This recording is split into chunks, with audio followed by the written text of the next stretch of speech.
એક દશક પહેલા વર્ષ 2015માં ગુજરાતભરના પાટીદાર સમાજના યુવાનોએ પોતાની પીડા અને પોતાની માંગણીઓ સરકાર સુધી પહોંચાડવા માટે પાટીદાર અનામત આંદોલનના નામથી એક આંદોલન કર્યું. સમાજના મારા સહિત લાખો કરોડો યુવાનોની એવી માંગણી હતી કે પાટીદાર સમાજના પાછળ રહી ગયેલા આર્થિક રીતે અને ગ્રામ્ય વિસ્તારોમાં રહેતા યુવાનો યુવતીઓને શિક્ષણ અને રોજગારની તકોમાં અન્યાય થઈ રહ્યો છે અને માટે પાટીદાર સમાજને અનામત આપવા બાબતે કંઈક વિચારવું જોઈએ. આવી માંગણી સાથે પાટીદાર અનામત આંદોલનની શરૂઆત થઈ. હજારો યુવાનો સ્વયંભૂ આ આંદોલનમાં જોડાયા અને શાંતિપૂર્ણ રીતે મહિનાઓ સુધી રેલીઓ, સભા, સરઘસ આ બધું નીકળ્યું.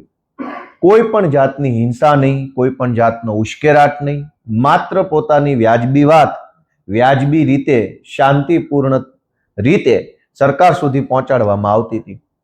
અને જીએમડીસી ગ્રાઉન્ડ ઉપર એક વિશાળ જનસભાનું આયોજન કરવામાં આવ્યું હતું અને આ સભાની અંદર શાંતિપૂર્ણ રીતે કરોડો લોકો પાટીદાર સમાજના જોડાયા અને આ શાંતિપૂર્ણ સભા પૂરી પણ થઈ.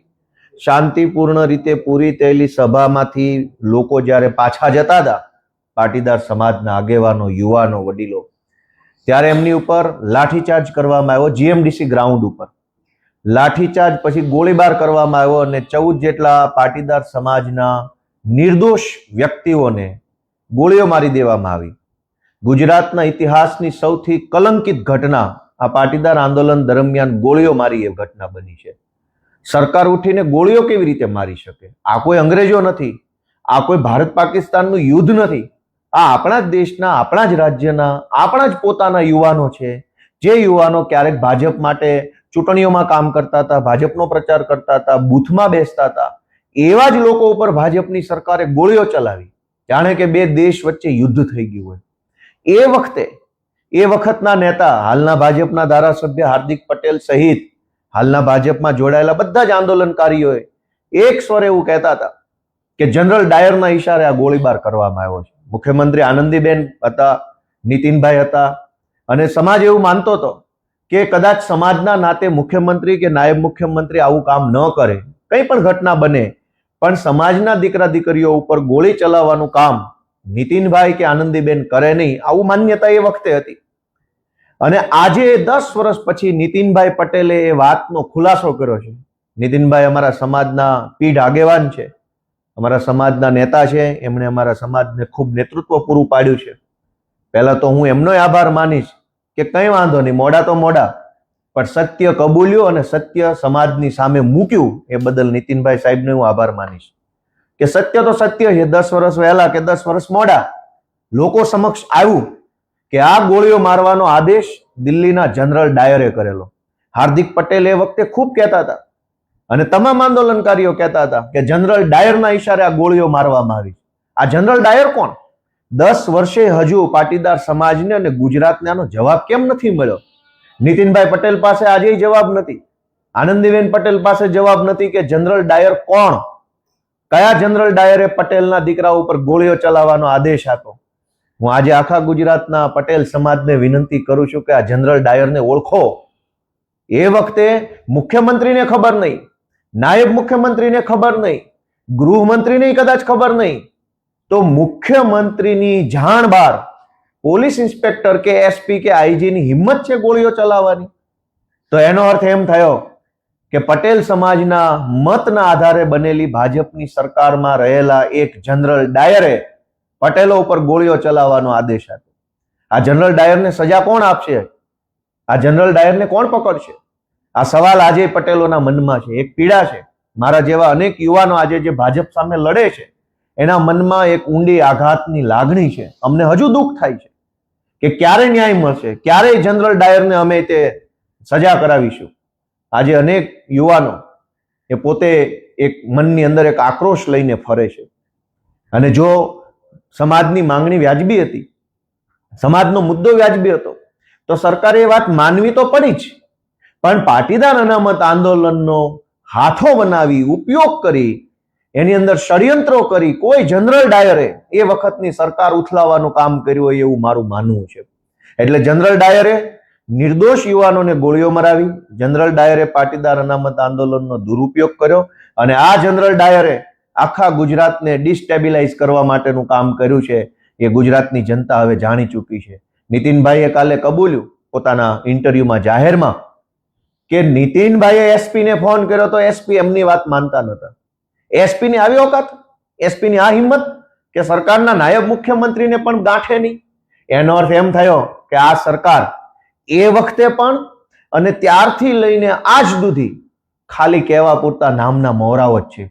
જો નાયબ મુખ્યમંત્રી મુખ્યમંત્રીઓને ખબર ના હોય ને ગોળીઓ છૂટતી હોય, જાણે કે યુદ્ધ થઈ ગયું હોય એમ તોપું ને ટેન્કુ ફૂટતી હોય, તો મુખ્યમંત્રી નાયબ મુખ્યમંત્રી શું કામના? અને હું માનું છું કે 2015માં જ નહીં, આજે ગુજરાતની પરિસ્થિતિ એ છે કે સરકારમાં બેઠેલા માણસો તો ખાલી નામના છે. અસલી સરકાર તો જનરલ ડાયર ચલાવે. આ જનરલ ડાયર આજે પણ ગુજરાતની સરકારમાં હસ્તક્ષેપ કરે છે.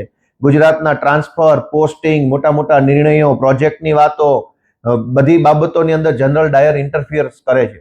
એટલે આ જનરલ ડાયરને ગુજરાતની સૌ જનતા ઓળખે, પાટીદાર સમાજ ઓળખે અને પાટીદાર અનામત આંદોલન સમિતિ સાથે જોડાયેલા સૌ યુવાનો આ જનરલ ડાયરને ઓળખે એવી હું તો વિનંતી કરું છું.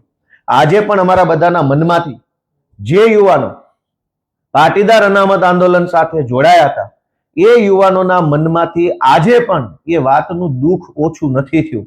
હું તો ત્યાં સુધી માનું છું કે ભાજપમાં જોડાયેલા લોકોના મનમાં પણ કદાચ જનરલ ડાયરને એક વખત સજા કરાવવાનો સહેજ અંદર મનમાં ખ્યાલ હોઈ શકે.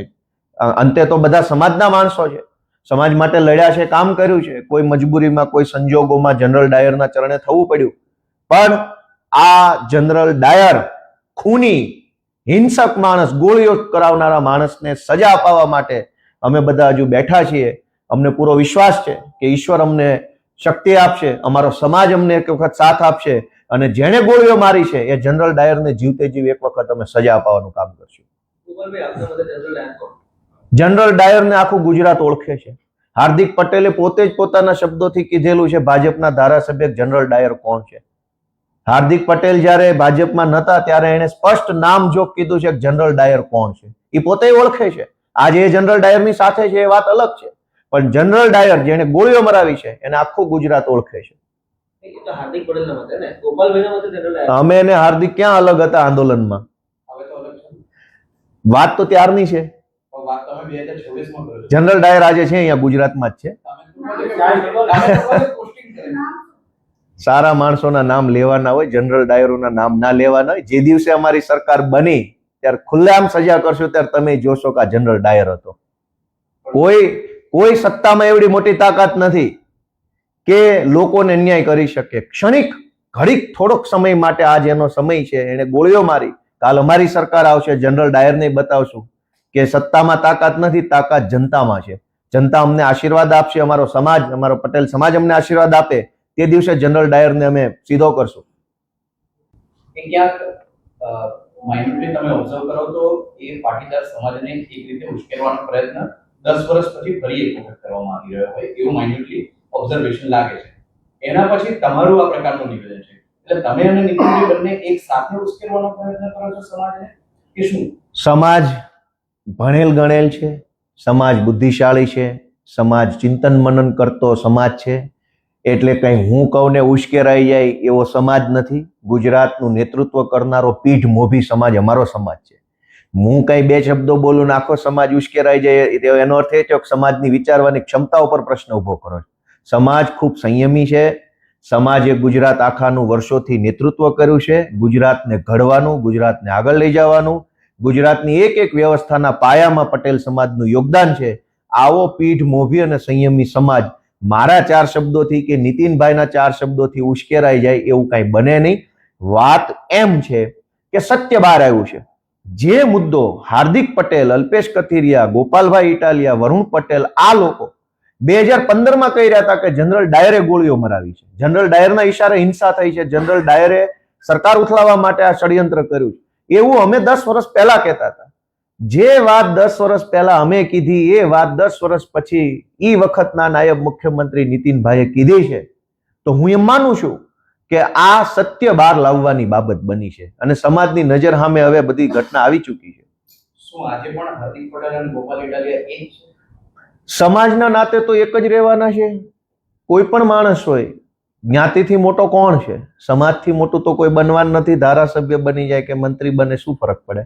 સમાજના નામે દરેક માણસ સમાજ સાથે રહેતો હોય છે. હું અમારા સમાજ સાથે છું, ગુજરાતના લોકો સાથે છું, અને જ્યાં કાંઈ સમાજનો વિષય હશે ત્યાં અમે બોલશું. અમે કોઈ જનરલ ડાયરથી કંઈ ડરી જવા વાળા માણસો નથી. અમે તો લડનારા માણસો છીએ.